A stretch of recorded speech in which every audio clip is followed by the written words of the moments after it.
What is up, comic fans? Welcome to the Legion of Comics. I'm Mark, and today we're going to take a look at next week's new comic books and pull out 10 that are my top picks. If you want to see what they are, don't go anywhere. Hit that subscribe button, smash the thumbs up, and check this out.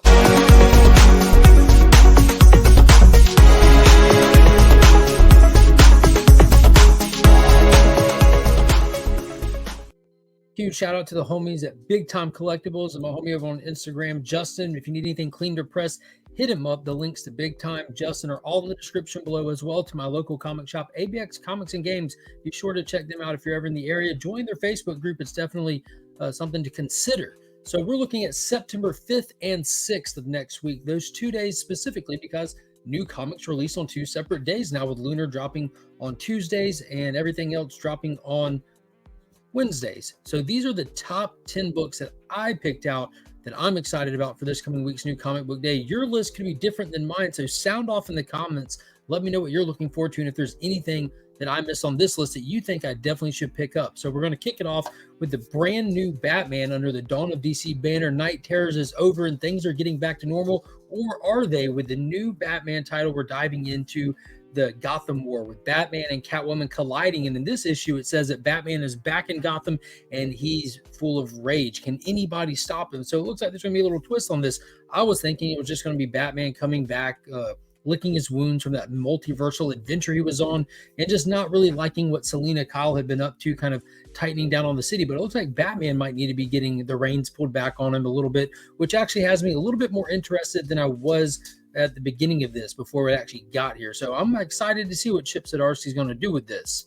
Next up, coming in at number 2 is the Dawn of DC's Shazam number 3. We have Mark Waid and Dan Mora, which is a modern day creative dream team taking on the Captain Marvel character, as he's dubbed now in comics, the Captain. So in this story, it's kind of like a whimsical episodic kind of deal, but he's just traveling around to South Africa to deal with these sentient gorillas that have left Gorilla City.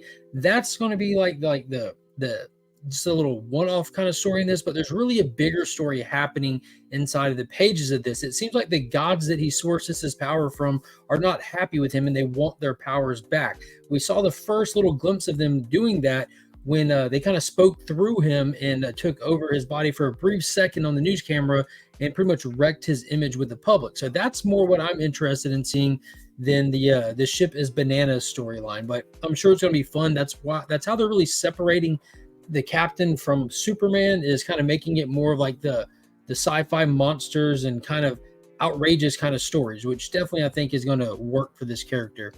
Next up, and I hope this is an accurate release date. I know this book has been plagued with delays, as any good Jeff Johns book is, but Justice Society of America issue number 6 is slated, as this is its original release date as of now.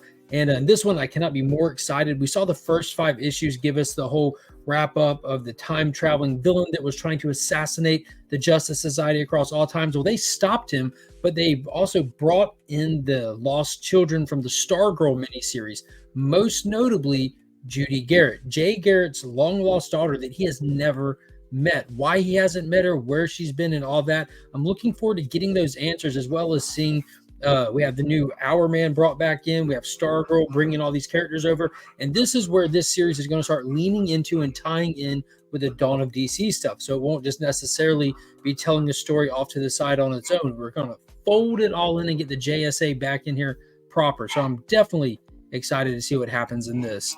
Next up, we have the finale to Ghost Rider Wolverine Weapons of Vengeance. This has been a 4-issue crossover story where Ghost Rider, Johnny Blaze, and Wolverine are going up against this demon mutant character. There was a little boy who was taken to the Xavier Institute, bouncing around from foster home, and Charles did a little quick test on him and realized that there's something inside of him that he is not fit for the Institute, and he's been waging war on mutants ever since in a grotesque way. So it's up to Logan and Johnny to get back together and try to put a stop to him, being that they experienced this years ago. So this has been a really fun title. Benjamin Percy, who's writing Ghost Rider, has been taken over for this, and I'm just excited to see how it plays out. Ghost Rider has been pretty good across the board lately. We just saw the Danny Ketch miniseries wrap up, and Benjamin Percy still rocking it with the main title here. Next up, we have Peacemaker Tries Hard from Kyle Stark. This has been a blast of a series. I'm not sure how many issues it's going to go, but issue 5 is here, and we get to see the Brain's big plot and how it's going to play out. And is there going to be a twist in it? It looked like that we wanted Peacemaker to go get the ingredients Brain needed to get a physical body, and now it's going to found himself face to face with Deathstroke the Terminator. But he does have a sidekick from the Golden Age. The Red Bee is helping him out, and it looks like the Brain has ties to the Red Bee that go back a year. So I'm going to be curious to see what they are, and I'm even more curious to see what Deathstroke the Terminator has to say about any of this. Next up, coming in, IDW, we have Godzilla, Here There Be Dragons. This has been phenomenal. The first 2 issues absolutely blew me away. Inaki Miranda is doing the covers and the interiors. And what's so intriguing about this, it's Godzilla, it's Monster Island, but it's set in the pirate days, the swashbuckling days. And we have pirates after treasure that's been washed up and lost on Monster Island. Now they're faced with just trying to survive every waking minute. So I'm excited to dive into this one. Beautiful covers, beautiful art. I cannot suggest this one enough. Next up, we have a brand new title from Boom Studios. And man, I already forgot who wrote this one, but I'm definitely going to give it a try. It's Zach Thompson wrote this one, Hunt for the Skinwalker. So if you don't know, Skinwalker Ranch is a famous piece of property here in the United States and out in the West, where some of the most paranormal stuff happens. It's one of those paranormal hotspots. Tons of stories about it, tons of content all over the internet, all over YouTube.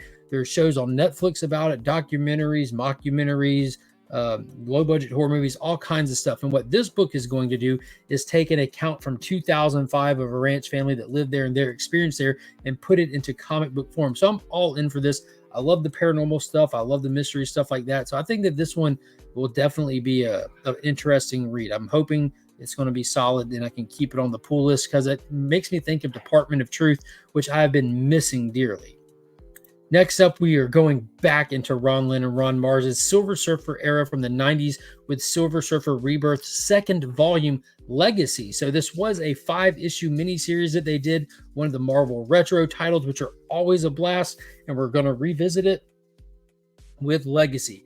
No clue what we're going to be diving into with this. I kind of skipped out on the solicitations other than knowing that Infinity Watch is going to be featured in it. I'm ready to go Marvel Cosmic here and go in some flashback stuff with the retro titles. We're not tied into current continuity, which, to be honest with you, I'm not just too big of a fan with the current Marvel continuity. I'm waiting for a big swap and change in what's going on over there to really be diving into too much of the main continuity stuff. But I'm all in for these retro titles. Now, the next one up is just a cover by. If you go back to Peacemaker issue number 5, Daniel Warren Johnson has crushed it with his cover with Deathstroke the Terminator knocking out Peacemaker. This is just wicked. Had to highlight this one separately on its own. So if you are a cover by person, be sure to be on the lookout for this one. And then lastly, this is one that I'm going to pick up if it's there when I get to the shop after work. It's the best of Mecca Godzilla from IDW Godzilla one-shot series. And I'm getting this one because my son is a huge Godzilla fan, and Mecca Godzilla was his first favorite Godzilla character. So I'm going to grab this and have something to read with him and just let him have it when I'm done, if it's there. I picked up the Godzilla Rivals last week. It wasn't on my list, but it was one I grabbed and read with my son for a bedtime story, and it was a blast. So we're gonna try it again. We're gonna go with Mecca Godzilla this time. So there's been a lot of good Godzilla content, a lot of good Kong content. If you're a fan of the MonsterVerse stuff, be sure to check out the shelves. We have the brand new series coming to Apple TV. We have Kong X Godzilla, the new Empire coming to cinema. It's just a great time to be a MonsterVerse fan. So be sure to leave me a comment down below and let me know what you're looking forward to this week. There's a lot of good titles. Seems like it's a good mix across the publishers. I appreciate everybody watching this long. Consider supporting the channel by becoming a channel member today or hitting up that merch shop. And until next time, as always, we are Legion.